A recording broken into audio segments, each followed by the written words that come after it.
namni gartee addunyaa tanarratti rabbiin isa qaceelchee karaa haqaa qabatee akhiratti illee nagaya ba'e ibiddarraayis nagaya ba'e adabbii hundarraa nagaya ba'e jannata seenuun feene hin jiru mee jara kanarraa tahuu yoo feete rabbiin subhaanahu wa ta'aalaa aayata kana keessatti akka jedhu dhage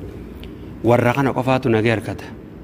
qiyaamatti jechuun guyyaa qiyaamaatis warri nagaya harkatu isaanii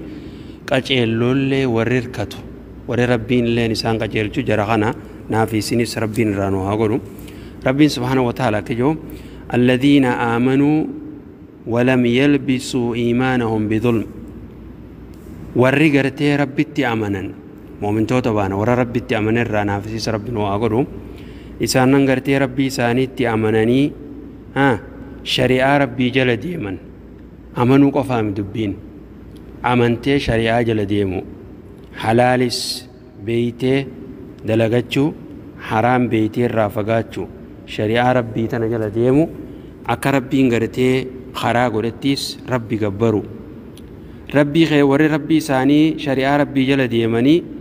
ajaja rabbii fudhatanii haa rasuulaa sallallahu alaihi wasallam muhammad fudhatanii jala deeman jechuu warri kunii ولم يلبسوا إيمانهم بظلم قن إيمان ساني شركي دا ولت مخن قن إيمان ساني شركي دا ولت اللاق من جتو إيمان ساني شركي في كيسان قبو مالف شيخنا حسين جاني أسيني الصلاة خنا سنقبرا جتو جني سنقبرا مخن قبرا أنبيان قبرا ملايكان قبرا وان تكلت اللاق جتو إيمان ساني كل دا شركي را ولبا جچو ایمان ثاني شركي را ولبا اتلاق شركي هنقبو جچو دو ور ایمان ثاني خن شركي كيسن جرلال الله ور اركناس دغما رب الرت اركتو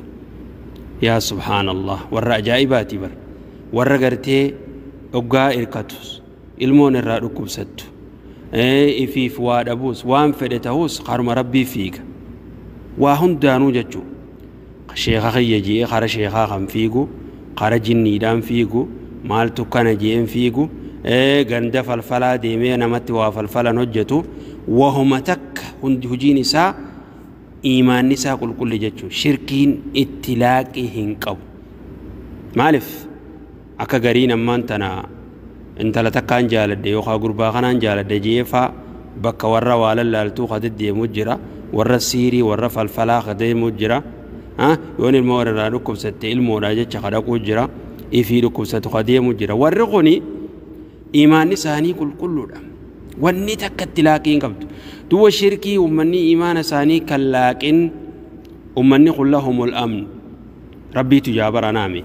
ولم يلبسوا إيمانهم بظلم ظلمين ستي شركي جتو خان إيمان ثاني شركي تلاقين خان شركي تمخن لهم أولئك لهم الأمن warri nagaya harkatu isaani amni nagaya harkachuudha wanni guddoon nuti barbaannu namni go'a qabrii seene nagaya harkachuu rabbi warra nagaya harkatu rabbi nu haa godhu dirree qiyaamaatti nagaya harkachuu warra nagaya harkatu rabbi nu haa godhu warra gartee nagayaan siraata irra dabru rabbi nu haa godhu lahumul amnu je rabbiin warra guyyaa san nagaya harkatu rabbi nu haa godhu warra asitti illee addunyaa irratti illee nagaya harkatu rabbi nu haa godhu wahum muhtaduun je rabbiin duwwa warra illee qaceelfama harkatu jechuu warra gartee qaceelfama harkatu kan nagaya akhiratti hirkatus isaan qofa kan qaceelfama asirratti gartee